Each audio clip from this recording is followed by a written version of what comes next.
बिस्मिल्लाहिर्रहमानिर्रहीम। आज हम जिस टॉपिक पे बात करेंगे दैट इज़ मेटेलिक कैरेक्टर, और या फिर इसको हम दूसरे अल्फाज में इलेक्ट्रोपॉजिटिव कैरेक्टर भी कह सकते हैं। इलेक्ट्रोपॉजिटिव कैरेक्टर क्या होता है या इलेक्ट्रोपॉजिटिविटी क्या होती है? The tendency of element to lose one और more electron to form a positive ion is called electropositive character और electropositivity. That means ability of element to lose valence shell electrons. After losing their valence shell electron, they gain or they possess a positive charge. That positive charge or that positivity is known as the electropositivity. यानी आप किसी element के मुतालिक अगर आप बात कर रहे हैं तो अगर उस एलिमेंट में ये सलाहियत मौजूद है कि वो अपने आखिरी शेल के इलेक्ट्रॉन को लूज़ कर दे, और आखिरी शेल के इलेक्ट्रॉन को लूज़ करने के बाद अपने ऊपर पॉजिटिव चार्ज ले आए। जैसे कि फॉर एग्जांपल यहाँ पे एक सोडियम की एग्जांपल आप ले सकते हैं कि sodium have one electron in its valence shell and it have the ability to lose its valence shell electron. After losing its one electron from its valence shell it possess a positive charge. Now it become a positive charge species, जिसे हम लोग आम अल्फाज में कैटोइन कहते हैं. तो ये उन एलिमेंट्स के मुतालिक आज हम बात करेंगे जो कि इलेक्ट्रॉन को लूज़ करने की सलाहियत रखते हैं और इलेक्ट्रॉन को लूज़ करने के बाद अपने ऊपर पॉजिटिव चार्ज लेकर आते हैं. अब वो कैसे इलेक्ट्रॉन को लूज़ करते हैं और कैसे अपने ऊपर पॉजिटिव चार्ज वो लेकर आएंगे, इसके मुतालिक भी जो है वो हम डिटेल में इस टॉपिक पे बात करेंगे. अब मेटल्स के बारे में बात करेंगे, क्योंकि पीरियोडिक टेबल में सिर्फ मेटल्स ही वो एलिमेंट्स हैं जो कि अपने आखिरी शेल के इलेक्ट्रॉन्स को लूज़ करने की सलाहियत रखते हैं. यानी in other words we can say metals are also known as electropositive characters because metallic atoms have the ability to lose their valence shell electrons easily. तो after losing their valence shell electrons they become electropositive characters. बहुत सारे examples आपके पास मौजूद हैं. Group 1 से ले लें आप, ग्रुप 2 से ले लें पीरियोडिक टेबल में, जैसे sodium, potassium, rubidium, caesium, francium. तो ये सारे एलिमेंट्स जो हैं वो अपने आखिरी शेल में एक इलेक्ट्रॉन रखते हैं.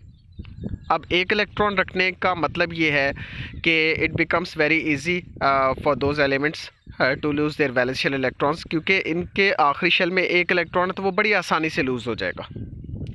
इन्हें कोई एक्स्ट्रा एफर्ट नहीं करनी पड़ती, बस थोड़ी सी एनर्जी जो है वो रिक्वायर्ड होती है, और वो एनर्जी कंज्यूम करने से ये जो है वो उस इलेक्ट्रॉन को लूज़ कर देते हैं.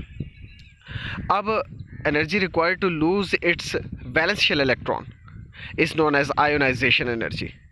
यानी किसी एलिमेंट को इलेक्ट्रॉन लूज़ करने के लिए मिनिमम जो आयोनाइजेशन एनर्जी लगाना पड़ती है वो सिर्फ मेटल्स हैं. मेटल्स ही थोड़ी सी एनर्जी लगा के अपने वैलेंस शेल इलेक्ट्रॉन्स को बड़ी आसानी से लूज़ कर देते हैं. अब आपको इस चीज़ का भी पता है, whenever we move top to down in the periodic table atomic size increases, and similarly whenever we move left to right in the periodic table atomic size decreases. अब atomic size के बढ़ जाने से और atomic size कम हो जाने से क्या फ़र्क पड़ता है? अगर किसी एलिमेंट का जो एटॉमिक साइज़ है वो इंक्रीज़ कर रहा है, जैसे कि आप पीरियोडिक टेबल में ऊपर से नीचे आते हैं, अलॉन्ग द ग्रुप अगर बात कर रहे हैं यहाँ पे, तो अलॉन्ग द ग्रुप आपको इस चीज़ का पता होना चाहिए कि एटम का साइज़ जो है वो इंक्रीज़ करता है. एटम का साइज़ इंक्रीज़ करने से ये होगा कि शील्ड कमज़ोर पड़ जाती है और शील्डिंग इफ़ेक्ट बढ़ जाता है. शील्डिंग इफ़ेक्ट के बढ़ जाने से ये होगा कि एटम को थोड़ी से थोड़ी आयोनाइजेशन एनर्जी जो है वो इस्तेमाल करने पड़ेगी.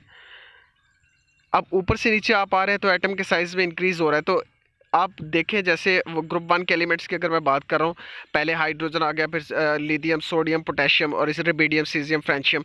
तो इस तरह आप ऊपर से नीचे जैसे जैसे मूव करते जाएंगे एटॉमिक साइज़ में इजाफा होता जाएगा. एटॉमिक साइज़ में इजाफा होने से शील्डिंग इफ़ेक्ट इंक्रीज़ कर जाएगा, शील्ड वीक हो जाएगी, और जो न्यूक्लियर चार्ज इफ़ेक्ट है वो भी इंक्रीज़ कर जाएगा, और न्यूक्लियर चार्ज जो है वो डिक्रीज़ कर जाएगा. इन सारी वजूहात की बिना पर उस एटम के लिए बड़ा आसान हो जाता है कि वो इलेक्ट्रॉन को लूज़ कर दे. अब इलेक्ट्रॉन को लूज़ करने में थोड़ी सी एनर्जी जो है वो इनकी जो है वो इस्तेमाल होगी, जिस एनर्जी को हम लोग आयोनाइजेशन एनर्जी कहते हैं. तो जैसे ही इलेक्ट्रॉन लूज़ करना आसान हो जाएगा, या जितनी जल्दी वो इलेक्ट्रॉन लूज़ कर लेगा वो उतना ज़्यादा इलेक्ट्रोपॉजिटिव कैरेक्टर कहलाएगा, यानी उतना ज़्यादा वो इलेक्ट्रोपॉजिटिव मेटेलिक आयन कहलाएगा. अब देखिए मैं आपको बताता हूँ, फॉर एग्जांपल सबसे पहले हाइड्रोजन है पीरियोडिक टेबल में, उसके बाद आपके पास आ जाता है लिथियम, उसके बाद आ जाता है सोडियम। तो आप देखें कि किसके लिए आसान है इलेक्ट्रॉन को लूज़ करना। हाइड्रोजन का एटॉमिक साइज़ छोटा है as compare to the lithium. अब हाइड्रोजन के लिए जो है वो इलेक्ट्रॉन लूज़ करना मुश्किल है, क्योंकि वहाँ पे न्यूक्लियर चार्ज ज़्यादा है और न्यूक्लियर चार्ज इफ़ेक्ट कम है, और शील्ड स्ट्रॉन्ग है, शील्डिंग इफ़ेक्ट जो है वो वहाँ पे वीक है। इसलिए हाइड्रोजन का इलेक्ट्रॉन लूज़ करना थोड़ा सा मुश्किल है as compare to the lithium. Lithium का एटॉमिक साइज़ इंक्रीज़ कर रहा है, शेल्स में इजाफा हो रहा है। शेल्स में इजाफा होने की वजह से लिथियम के लिए आसान हो जाता है कि वो इलेक्ट्रॉन को आसानी से लूज़ कर सके। वो कैसे आसानी से लूज़ कर सकेगा, आपको इस चीज़ का पता होना चाहिए कि इसलिए वो आसानी से लूज़ कर सकता है क्योंकि उसके शेल्स में इजाफा हो जाता है। एटम के शेल्स में इजाफा होने का मतलब ये है कि वैलेंस शेल इलेक्ट्रॉन का न्यूक्लियस से डिस्टेंस बढ़ जाना। जब वैलेंस शेल इलेक्ट्रॉन का न्यूक्लियस से डिस्टेंस बढ़ जाता है तो ऐसी सूरत में शील्ड वीक पड़ जाती है, और शील्ड के वीक होने से इलेक्ट्रॉन जल्दी से लूज़ हो जाता है। अब जो एलिमेंट्स या जो एटम्स जल्दी से इलेक्ट्रॉन को लूज़ करते हैं वो ज़्यादा इलेक्ट्रोपॉजिटिव कैरेक्टर्स कहलाते हैं, और लेस इलेक्ट्रोपॉजिटिव कैरेक्टर्स वो होते हैं जो इलेक्ट्रॉन लूज़ तो करते हैं मगर लूज़ करने में थोड़ा सा टाइम लगा देते हैं। अब इलेक्ट्रॉन को लूज़ करने में कौन से एलिमेंट्स टाइम लगा रहे हैं, मैं अगेन एंड अगेन अपने अल्फाज को रिपीट कर रहा हूँ, इसलिए रिपीट कर रहा हूँ कि एक कॉमन सी बात आपके जहन में बैठ जाए कि जो एलिमेंट्स कह लें कि जिनके एटॉमिक साइज़ छोटे होते हैं या एटॉमिक साइज़ छोटा है उनके लिए इलेक्ट्रॉन लूज़ करना मुश्किल होता है, और जिन एलिमेंट्स का एटॉमिक साइज़ बड़ा होता है उनके लिए इलेक्ट्रॉन लूज़ करना बड़ा आसान होता है। जैसे मैंने आपको बताया कि जब आप ऊपर से नीचे पीरियोडिक टेबल में आते हैं ग्रुप्स में, तो एटॉमिक साइज़ इंक्रीज़ करता है, यानी डाउन द ग्रुप इलेक्ट्रोपॉजिटिविटी जो है वो इंक्रीज़ करेगी। रीज़न क्या है, ये भी आपको शॉर्ट क्वेश्चन पेपर के अंदर आ सकता है कि पीरियोडिक टेबल में whenever we move top to down in the periodic table why electropositivity increases.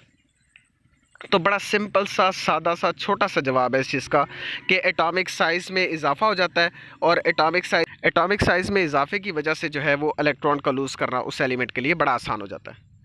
इसी तरह आपको एक और शॉर्ट क्वेश्चन आ सकता है कि पीरियड के अलोंग इलेक्ट्रोपॉजिटिविटी डिक्रीज़ क्यों करती है, यानी आप लेफ़्ट से राइट जब पीरियोडिक टेबल में जाते हैं तो उस वक्त इलेक्ट्रोपॉजिटिविटी डिक्रीज़ क्यों हो रही है। इसका जवाब भी बिल्कुल सादा सा है कि जब आप पीरियड के अलोंग मूव करते हैं तो ऐसी सूरत में एटॉमिक साइज़ डिक्रीज़ करता है, शेल्स में इजाफा नहीं होता, एटॉमिक साइज़ डिक्रीज़ करता है, और न्यूक्लियर चार्ज इंक्रीज़ कर जाता है, और न्यूक्लियर चार्ज इफ़ेक्ट जो है वो कम पड़ जाता है, शील्ड स्ट्रॉन्ग हो जाती है, और शील्डिंग इफ़ेक्ट जो है वो कम होता है। तो शील्डिंग इफ़ेक्ट कम होने की वजह से, शील्ड स्ट्रॉन्ग होने की वजह से इलेक्ट्रॉन का लूज़ करना जो है वो उस एटम के लिए मुश्किल हो जाता है। इस वजह से कहा जाता है कि जो छोटे साइज़ के एटम्स हैं उनके लिए इलेक्ट्रॉन लूज़ करना मुश्किल होगा। अब जो छोटे साइज़ के एटम से इलेक्ट्रॉन लूज़ करना मुश्किल हो गया तो दैट मीन्स कि हम उन एलिमेंट के बारे में बात कर रहे हैं जो कि लेस इलेक्ट्रोपॉजिटिव है।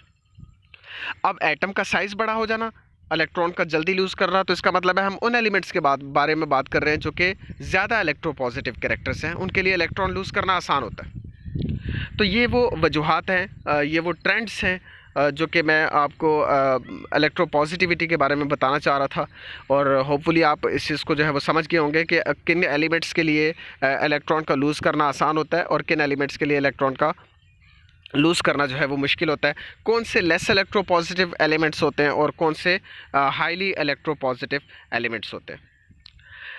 अब नेक्स्ट चीज़ क्या है, नेक्स्ट चीज़ ये है कि आप को रिलेशन पता होना चाहिए कि what is the relationship between the electropositivity and ionization energy. So there is a very deep relationship between electropositivity and ionization energy. बहुत गहरा इनके दरमियान जो है वो आपस में ताल्लुक़ पाया जाता है। अब क्या ताल्लुक़ पाया जाता है कि जिन एलिमेंट्स को, आप गौर से आपने इस बात को समझना है बेटा, कि जिन एलिमेंट्स के लिए इलेक्ट्रॉन को लूज़ करना आसान होता है उनको थोड़ी सी आयोनाइजेशन एनर्जी लगानी पड़ती है, यानी बड़े साइज़ के जो एटम्स होंगे उनको थोड़ी सी आयोनाइजेशन एनर्जी लगानी पड़ती है। अब वो थोड़ी सी आयोनाइजेशन एनर्जी लगाएंगे तो वो उतनी जल्दी इलेक्ट्रोपॉजिटिविटी को गेन कर लेंगे, यानी वो उतनी जल्दी इलेक्ट्रोपॉजिटिव कैरेक्टर्स बन जाएंगे। जैसे कि बड़े साइज़ के एटम्स हैं तो एटम का साइज़ अगर बड़ा है तो आयोनाइजेशन एनर्जी कम लगाने पड़ेगी, आयोनाइजेशन एनर्जी कम लगेगी, इलेक्ट्रॉन जल्दी से लूज़ हो जाएंगे। इलेक्ट्रॉन जल्दी से लूज़ हो जाएंगे तो इलेक्ट्रोपॉजिटिविटी भी उतनी जल्दी आ जाएगी।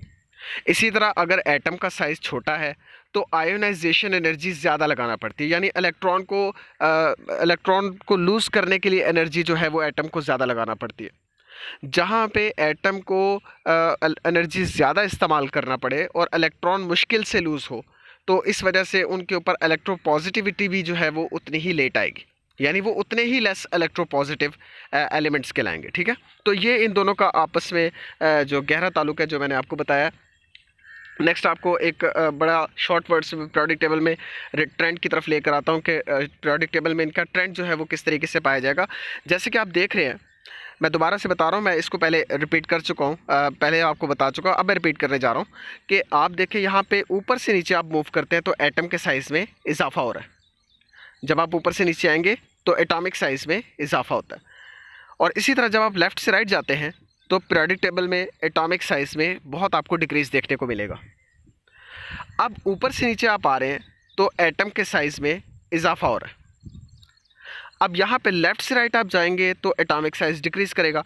इस टाइम पे हम बात करने जा रहे हैं जब एटॉमिक साइज़ डिक्रीज़ कर रहा हो तो तब क्या होता है। जब एटॉमिक साइज़ डिक्रीज़ कर रहा हो तो न्यूक्लियस की जो एनर्जी है इलेक्ट्रॉन्स के लिए, वैलेंस शेल इलेक्ट्रॉन्स के लिए, वो बढ़ जाती है। तो ऐसी सूरत में आयोनाइजेशन एनर्जी इलेक्ट्रॉन को लूज़ करने के लिए बहुत ज़्यादा चाहिए होती है, तो इलेक्ट्रॉन जो है वो बहुत मुश्किल से लूज़ होगा। तो इस वजह से हम कह सकते हैं कि पीरियोडिक टेबल में लेफ़्ट से राइट मूव करते हुए मेटेलिक करैक्टर जो है वो कम होता है, यानी इलेक्ट्रोपॉजिटिविटी में कमी आती है। जब आप पीरियोडिक टेबल में ऊपर से नीचे मूव करेंगे तो एटॉमिक साइज़ में इजाफा होगा। अब एटॉमिक साइज़ में इजाफा होने का मतलब ये है कि इलेक्ट्रोपॉजिटिविटी में इजाफा होगा। थोड़ी सी आयोनाइजेशन एनर्जी लगाकर वो एलिमेंट्स अपने वैलेंस शेल के इलेक्ट्रॉन्स को बड़ी आसानी से लूज़ कर लेंगे। ये वही बात है जो मैंने आपको थोड़ी देर पहले बताई है कि ऊपर से नीचे आप आ रहे हैं तो एटॉमिक साइज़ में इजाफा होगा। एटॉमिक साइज़ में इजाफा होने की वजह से इलेक्ट्रोपॉजिटिविटी में इजाफा होगा, जो जिसकी वजह से हम कह सकते हैं कि जो पीरियोडिक टेबल में डाउन द ग्रुप जब आप आ रहे होते हैं तो वो एलिमेंट्स हाईली मेटेलिक होते जाते हैं, यानी उनके अंदर इलेक्ट्रॉन को लूज़ करने की जो एबिलिटी है वो इंक्रीज़ करती जाती है, इलेक्ट्रोपॉजिटिविटी में इजाफा होता जाता है। तो ये वो चंद अहम बातें थी जो कि मैंने आपको इलेक्ट्रोपॉजिटिविटी के बारे में बताना चाही। होपफुली आपको जो है वो सारा टॉपिक जो है वो समझ आ गया होगा। इसके मुतालिक अगर आप कोई मुझसे क्वेश्चन करना चाहते हैं तो आप इनबॉक्स में मुझसे क्वेश्चन कर सकते हैं। अल्लाह हाफ़िज़।